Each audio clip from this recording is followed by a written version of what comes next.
Assalamu alaikum aux musulmans. Alors, surat Ibrahim, Abraham, A'udhu billahi minash shaitanir rajim, Bismillahir rahmanir rahim, au nom d'Allah, le tout miséricordieux, le très miséricordieux, Alif Lam Ra. Voici un livre que nous avons fait descendre sur toi, afin que par la permission de leur Seigneur, tu fasses sortir les gens des ténèbres vers la lumière, sur la voie du Tout-Puissant, de digne de louange. Allah à qui appartient tout ce qui est dans les cieux et sur la terre, et malheur aux mécréants pour un dur châtiment qu'ils subiront. Ceux qui préfèrent la vie d'ici-bas à l'au-delà obstruent aux gens le chemin d'Allah et cherchent à le rendre tortueux. Ceux-là sont loin dans l'égarement. Et nous n'avons envoyé de messagers qu'avec la langue de son peuple, afin de les éclairer. Allah égare qui il veut et guide qui il veut. C'est lui le tout puissant, le sage. Nous avons certes envoyé Moussa avec nos miracles en lui disant: fais sortir ton peuple des ténèbres vers la lumière et rappelle-leur les jours d'Allah. C'est bien fait. Dans tout cela il y a des signes pour tout homme plein d'endurance et de reconnaissance. Rappelle-toi quand Moussa dit à son peuple: rappelez-vous le bienfait d'Allah sur vous quand il vous sauva des gens de Pharaon qui vous infligeaient le pire châtiment. Il massacrait vos fils et laissait en vie vos filles. Il y avait là une dure épreuve de la part de votre Seigneur. Et lorsque votre Seigneur proclama: si vous êtes reconnaissant, très certainement j'augmenterai mes bienfaits pour vous, mais si vous êtes ingrat, mon châtiment sera terrible. Et Moussa dit: si vous êtes ingrat, vous ainsi que tous ceux qui sont sur terre, sachez qu'Allah se suffit à lui-même et qu'il est digne de louange. Ne vous est-il pas parvenu le récit de ceux d'avant vous, du peuple de Noé, des Had, des Thamoud et de ceux qui vécurent après eux, et que seul Allah connaît? Leurs messagers vinrent à eux avec des preuves, mais ils dirent, ramenant leurs mains à leur bouche: nous ne croyons pas au message avec lequel vous avez été envoyés, et nous sommes au sujet de ce à quoi vous nous appelez dans un doute vraiment troublant. Leurs messagers dirent: y a-t-il un doute au sujet d'Allah, créateur des cieux et de la terre, qui vous appelle pour vous pardonner une partie de vos péchés et vous donner un délai jusqu'à un terme fixé? Les mécréants répondirent: vous n'êtes que des hommes comme nous, vous voulez nous empêcher de ce que nos ancêtres adoraient, apportez-nous donc une preuve évidente.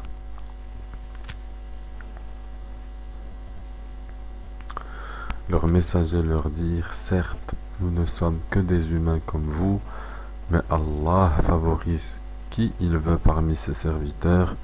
Il ne nous appartient de vous apporter quelques preuves que par la permission d'Allah, et c'est en Allah que les croyants doivent placer leur confiance. Et qu'aurions-nous à ne pas placer notre confiance en Allah alors qu'il nous a guidés sur les sentiers que nous devions suivre? Nous endurerons sûrement la persécution que vous nous infligez, et ceux qui ont confiance en Allah s'en remettent entièrement à lui. Et ceux qui ont mécru dirent à leurs messagers: nous vous expulserons certainement de notre territoire, à moins que vous ne réintégriez notre religion. Alors leur Seigneur leur révéla: assurément nous anéantirons les injustes, et vous établirons dans le pays après eux. Cela est pour celui qui craint ma présence et craint ma menace. Et ils demandèrent à Allah la victoire, et tout tyran insolent fut déçu. L'enfer est sa destination. et il sera abreuvé d'une eau brûlante qu'il tentera d'avaler à petites gorgées, mais c'est à peine s'il peut l'avaler, la mort lui viendra de toutes parts, mais il ne mourra pas et il aura un châtiment terrible. Les œuvres de ceux qui ont mécru en leur Seigneur sont comparables à de la cendre violemment frappée par le vent. Dans un jour de tempête, ils ne tireront aucun profit de ce qu'ils ont acquis. C'est cela l'égarement profond. Ne vois-tu pas qu'Allah a créé les cieux et la terre pour une juste raison? S'il voulait, il vous ferait disparaître et ferait venir de nouvelles créatures. Et cela n'est nullement difficile pour Allah. Et tous comparaîtront devant Allah. Puis, les faibles diront à ceux qui s'enflaient d'orgueil, nous étions bien vos suiveurs. Pouvez-vous nous être de quelque utilité contre le châtiment d'Allah? Alors les autres diront, si Allah nous avait guidés, nous vous aurions certainement guidés. Il est indifférent pour nous de nous plaindre ou d'endurer. Nous n'avons pas d'échappatoire. Et quand tout sera accompli, le diable dira, certes Allah vous avait fait une promesse de vérité, tandis que moi je vous ai fait une promesse que je n'ai pas tenue. Je n'avais aucune autorité sur vous, si ce n'est que vous, que je vous ai appelé et que vous m'avez répondu. Ne me faites donc pas de reproches, mais faites-en à vous-même. Je ne vous suis d'aucun secours et vous ne m'êtes d'aucun secours. Je vous renie de m'avoir jadis associé à Allah. Certes, un châtiment douloureux attend les injustes, et on fera entrer ceux qui croient et font de bonnes œuvres dans les jardins sous lesquels coulent les ruisseaux pour y demeurer éternellement par permission de leur Seigneur, et là leur salutation sera Salam. N'as-tu pas vu comment Allah propose en parabole une bonne parole pareille à un bel arbre dont la racine est ferme et la ramure s'élançant dans le ciel? Il donne à tout instant ses fruits par la grâce de son Seigneur. Allah propose des paraboles à l'intention des gens afin qu'ils s'exhortent. Et une mauvaise parole est pareille à un mauvais arbre déraciné de la surface de la terre et qui n'a point de stabilité. Allah a fermé les croyants par une parole ferme dans la vie présente et dans l'au-delà, tandis qu'il égare les injustes et Allah fait ce qu'il veut. Ne vois-tu point ceux qui troquent les bienfaits d'Allah contre l'ingratitude et établissent leur peuple dans la demeure de la perdition, l'enfer où ils brûleront, et quel mauvais gîte! Et ils ont donné à Allah des égaux afin d'égarer les gens de son sentier. Dis, jouissez de cette vie car votre destination sera le feu. Dis à mes serviteurs qui ont cru qu'ils accomplissent la salade et qu'ils dépensent dans le bien en secret et en public de ce que nous leur avons attribué, afin que vienne le jour où il n'y a ni rachat ni amitié. Allah, c'est lui qui a créé les cieux et la terre et qui du ciel a fait descendre l'eau, grâce à laquelle il a produit des fruits pour vous nourrir. Il a soumis à votre service les vaisseaux qui, par son ordre, voguent sur la mer, et il a soumis à votre service les rivières. Et pour vous, il a assujetti le soleil et la lune à une perpétuelle révolution, et il vous a assujetti la nuit et le jour. Il vous a accordé de tout ce que vous lui avez demandé, et si vous comptiez les bienfaits d'Allah, vous ne sauriez les dénombrer. L'homme est vraiment très injuste, très ingrat. Et rappelle-toi quand Abraham dit « Oh mon Seigneur, fais de cette cité un lieu sûr, et préserve-moi ainsi que mes enfants de l'adoration des idoles. » Oh mon Seigneur, les idoles ont égaré beaucoup de gens. Quiconque me suit est des miens.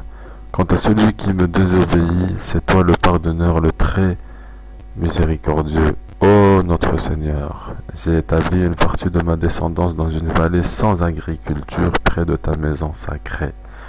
Ô notre Seigneur, afin qu'ils accomplissent la salade, fais donc que se penchent vers eux les cœurs d'une partie des gens et nourris-les de fruits peut-être seront-ils reconnaissants. Ô notre Seigneur, tu sais vraiment ce que nous cachons et ce que nous divulguons, et rien n'échappe à Allah, ni sur terre, ni au ciel. Louange à Allah qui, en dépit de ma vieillesse, m'a donné Ismaïl et Ishaq. Certes, mon Seigneur entend bien les prières.